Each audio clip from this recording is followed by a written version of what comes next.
नमस्कार मित्रांनो, आज आपल्याकडे आलेली आहे महिंद्रा स्कॉर्पिओ एमॉक आहे, सिंगल ओनर डिझेल वेरिएंट गाडी आहे। गाडीचं चारही टायर बघू शकता, चांगल्या कंडिशनमध्ये आहे। फर्स्ट ओनर पाहू शकता,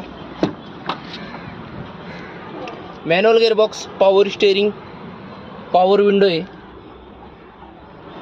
गाडीला स्क्रीन आहे, साऊंड सिस्टम आहे। गाडीचं किलोमीटर झालेलं आहे फक्त 1,20,000। बॅकग्राऊंड पाहू शकता,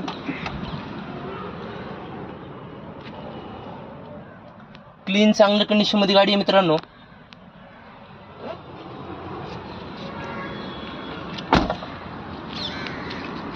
डिक्की पण पाहू शकता,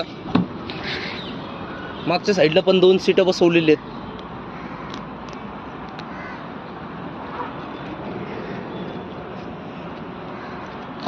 मित्रांनो, गाडीचं प्राइस कोट केलेली आहे 5,50,000, नेगोशिएबल प्राइस आहे। गाडीवर लोन करून भेटेल।